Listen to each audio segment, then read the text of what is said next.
Hi hello అందరికీ welcome back to my channel. మేమైతే Srirangam temple దగ్గరికి రీచ్ అయ్యేసరికి నైట్ 10:30 అయిందండి. మేము టెంపుల్ దగ్గరికి వెళ్ళిపోయాము. సో అక్కడ అకామిడేషన్ వచ్చేసి కొంచెం కష్టంగానే అనిపించింది. ఆ టైంలో ఉన్న అకామిడేషన్ కూడా చాలా ప్రైస్ చెప్పారు, చాలా ఎక్కువగా ఉంది. సో మేము అనుకున్నాము అప్పుడు టెంపుల్ దగ్గరికి రాకుండా అట్లీస్ట్ ఒక 3-4 కిలోమీటర్స్ దూరంలో అయితే చాలా రూమ్స్ అయితే ఉన్నాయి. అక్కడ స్టే చేసి మార్నింగ్ వచ్చి ఉంటే బాగుండేది. కానీ మేము టెంపుల్ దగ్గరకు వచ్చాం కాబట్టి చాలా తిరిగి ఒక రూమ్ అయితే దొరికింది. అది కూడా చాలా ఎక్కువ ప్రైస్తోనే దొరికింది. ఇంకేం చేసేది లేక తీసుకొని మార్నింగ్ ఫ్రెష్ అయిపోయి టెంపుల్కి అయితే వెళ్ళాము. మేము వెళ్ళింది రంగనాథ స్వామి టెంపుల్కి అండి. అది తిరుచిరాపల్లి అనే డిస్ట్రిక్ట్లో తమిళనాడులో ఉంది. ఇక్కడ ప్రధాన దైవం విష్ణువు. ఈ ఆలయం ముఖద్వారమైన రాజగోపురం దాదాపు 13 సెంట్ల విస్తీర్ణంలో ఉంటుంది. ఈ గోపురం ఎత్తు 235 అడుగులు ఉండడం మరొక విశేషం అండి. ఈ గోపురానికి మొత్తం 11 అంతస్తులు అయితే ఉన్నాయి. ఈ టెంపుల్ మొత్తం 156 ఎకరాల్లో అయితే ఉంటుంది. ఇది ఇండియాలోనే బిగ్గెస్ట్ టెంపుల్ అండి. టెంపుల్ ఆర్కిటెక్చర్ అయితే చాలా బాగుంది, చూస్తున్నారు కదా. మాకైతే దర్శనం చాలా బాగా జరిగింది. ప్రతి ఒక్కరూ తప్పక దర్శించాల్సిన టెంపుల్ ఇది. మేమైతే ఈ దర్శనం అయిపోయాక మేము తంజావూరు వెళ్ళాలని ప్లాన్ చేసుకున్నాము. తంజావూరు శ్రీరంగం నుంచి 62 కిలోమీటర్స్, 1.5 అవర్ జర్నీ. సో మేము అక్కడి నుంచి 12:30కి క్లోజింగ్ అని చెప్పారు. సో మేము ఫాస్ట్గా బయలుదేరిపోయాము. ఈ టెంపుల్ బృహదీశ్వర ఆలయం. ఇక్కడ ప్రధాన దైవం శివుడు. ఈ టెంపుల్ మార్నింగ్ 6 o'clock ఓపెన్ చేసి 12:30కి క్లోజ్ చేస్తారంట. మళ్ళీ ఈవినింగ్ 4 o'clockకి ఓపెన్ చేస్తారంట. మేము ఇక్కడికి రీచ్ అయ్యేసరికి మధ్యాహ్నం 12:25 అయిపోయింది. మేము అలా గుడిలోకి వెళ్ళాము. దర్శనం క్లోజింగ్ బెల్ అయితే కొట్టేశారు. మేము ఇంకా దర్శనం అందదు అనుకుంటూ వెళ్ళాము. అసలు ఎలా పరిగెత్తుకుంటూ వెళ్ళామో మాకే తెలీదు. పిల్లలతోటి పరిగెత్తుకుంటూ వెళ్ళాము. అలా లాస్ట్ మేము వెళ్ళాము, వాళ్ళు డోర్స్ అయితే క్లోజ్ చేసేసారండి.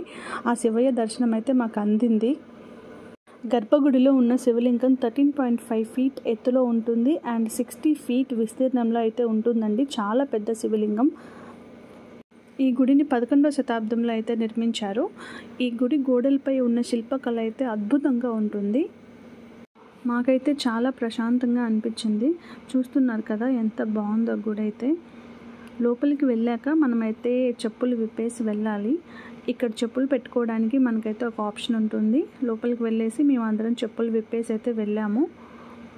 ఇది లోపలికి వచ్చాకండి, గుడి లోపలికి వచ్చాక ఇలా ఉంటుంది. చూడండి ఎంత పురాతనమైన గుడో. ఇక్కడ అన్ని దేవతల విగ్రహాలు బయట గోడలపై ఉంటాయి. వాటిలో దక్షిణామూర్తి, సూర్యుడు, చంద్రుడు విగ్రహాలు పెద్దవి. ఈ దేవాలయం అష్టదిక్పాలకుల విగ్రహాలను కలిగిన అరుదైన దేవాలయాలలో ఒకటండి.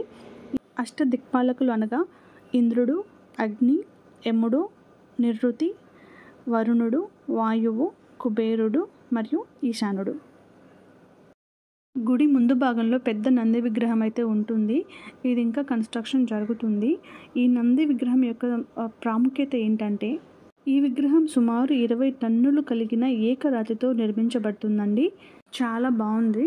మేము తర్వాత ఇక్కడ అన్నదానం చేస్తున్నారు. సో మేము మా పిల్లల్ని తీసుకొని వెళ్ళాము. బయట గుడి లేఅవుట్ అయితే ఇలా పెట్టారు. మేము తర్వాత కుంభకోణం వెళ్ళాలని ప్లాన్ చేసుకున్నామండి. కుంభకోణం తంజావూరు నుంచి 40 కిలోమీటర్లు ఉంటుంది అండ్ 51 minutes అయితే చూయించింది. సో మేము కుంభకోణం బయలుదేరాము. అత్యంత ప్రాచీనమైన పుణ్యక్షేత్రాల్లో కుంభకోణం ఒకటి. సృష్టికారకుడైన బ్రహ్మచే సృష్టించబడిన అమృత భాండం ప్రళయంలో కొట్టుకుపోతూ పరమశివుడి ఆజ్ఞతో ఇక్కడ వెలిసిందని, దానివల్లనే ఈ పట్టణానికి కుంభకోణం అని పేరు వచ్చిందని విశ్వాసం అండి. ఇక్కడ చూస్తున్నారు కదా, గుడి అంతా కన్స్ట్రక్షన్లో ఉంది. మేము వెళ్ళేసరికి 3 అయిందండి. సో 3 o'clockకి గుడి అయితే క్లోజ్లో ఉంది. 4 o'clockకి దర్శనం అని చెప్పారు. మేము లంచ్ చేసి 4 o'clock అయితే వచ్చాము. ఈ దేవాలయం ఆది కుంభేశ్వర దేవాలయం అండి. ఇక్కడ శివుణ్ణి ఆది కుంభేశ్వరుడిగా పూజిస్తారు మరియు పార్వతీమాతని మంగళం బిగై అమ్మన్గా పూజిస్తారు. మేము దర్శనం అయిపోయి బయటకు వచ్చేసి బయలుదేరుతున్న టైంలో ఆలయ ఏనుగైతే వచ్చిందండి. మాకైతే చాలా హ్యాపీగా అనిపించింది ఆలయ ఏనుగుని చూడడం. ఈ ఏనుగు యొక్క పేరు వచ్చేసి మంగళం అంటండి. ఏనుగు దేవుడి యొక్క శక్తి, సామర్థ్యం మరియు అనుగ్రహానికి గుర్తుగా పరిగణించబడుతుంది. ఆలయానికి వచ్చే భక్తులకు ఏనుగు ద్వారా దేవుడి అనుగ్రహం లభిస్తుందని నమ్ముతారు. ఈ ఆలయంలో ఉన్న మంగళం అనే ఏనుగు ఆలయానికి ఒక ముఖ్యమైన భాగం. ఇది వచ్చిన భక్తులకి ఆశీర్వాదాలు అందిస్తూ ఉంటుంది.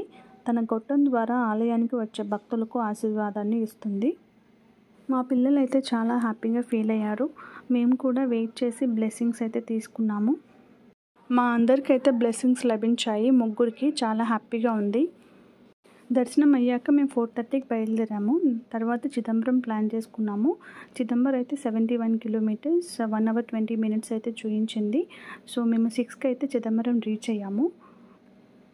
చిదంబరం గురించి అందరికీ తెలిసే ఉంటుందండి. పరమశివుడు శివతాండవం చేస్తూ నటరాజుగా వెలిసిన దేవాలయం చిదంబరం. ఇది 40 ఎకరాల సముదాయంలో అయితే ఉంటుంది. ఇక్కడ ఆకాశలింగం అయితే కొలువై ఉంటుంది. ఇది పంచభూత లింగాలలో ఒకటండి ఆకాశలింగం. ఈ గుడి అయితే లోపల చాలా అద్భుతంగా ఉందండి. ఇలాంటి గుడిని నేను ఇప్పటి వరకు అయితే చూడలేదు. నాకైతే పర్సనల్గా చాలా మంచి ఎక్స్పీరియన్స్ అండి. అసలు నేను చెప్పలేను, ఎంత మంచి అనుభూతి అయితే కలిగింది. చిదంబరంలో అయితే శివుని దర్శనంతో పాటు మనకి విష్ణుమూర్తి దర్శనం కూడా లభిస్తుందండి. 2 గుళ్ళు పక్కపక్కనే ఉన్నాయి. మాకైతే చాలా మంచి అనుభూతి కలిగింది. 2 గుళ్ళల్లో పూజలు అయితే జరుగుతున్నాయి. మేము వెళ్ళిన టైంలో, మేము వెళ్ళే టయానికి పూజ జరుగుతుంది. సో మేము చాలాసేపు వెయిట్ చేసి దర్శనం చేసుకొని అయితే వచ్చాము. మేము వెళ్ళిన రోజైతే ప్రత్యేక పూజలు అయితే చేస్తున్నారండి. రీజన్ అయితే మాకు తెలియదు. ఇక్కడ చూస్తున్నారు కదా, మొత్తం అయితే రెడీ చేసి పెట్టారు ప్రత్యేక పూజల కోసం. కానీ అప్పటికి మా పిల్లలు చాలా టయర్డ్ అయిపోయారు. సో మేము బయలుదేరిపోయామండి. మేమైతే శ్రీరంగం నుంచి చెన్నై వచ్చే దారిలో ఒక్క రోజులో ఇన్ని టెంపుల్స్ అయితే కవర్ చేసుకున్నాము.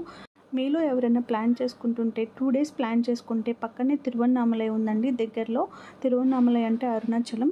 మీ అందరికీ తెలుసు అరుణాచలంలో అగ్నిలింగం ఉందని చెప్పేసి. సో ఆ దర్శనం కూడా మీరు చేసుకోవచ్చండి. మేమైతే తెలియక ఒక టెంపుల్ మిస్ చేసాము. అదేంటంటే ఇక్కడ చూస్తున్నారు కదా, కుంభకోణం నుంచి చిదంబరం వచ్చే దారిలో వైదీశ్వరన్ కోయిల్ అని టెంపుల్ అని అయితే ఉందండి. అది శివుడి టెంపుల్. చాలా పవర్ఫుల్ టెంపుల్ అని నేను విన్నాను. ఎలాంటి డిసీజ్ ఉన్నా కూడా అక్కడికి వెళ్ళి స్నానం చేసి పూజలు చేయించుకుంటే తగ్గిపోతుందని, మంచి ఫలితాలు వస్తున్నాయని విన్నాను. సో మీలో ఎవరైనా ప్లాన్ చేసుకుంటే ఇవన్నీ కవర్ అయ్యేలాగా 2 days ప్లాన్ చేసుకోండి. చాలా మంచి అనుభూతి అయితే వస్తుంది.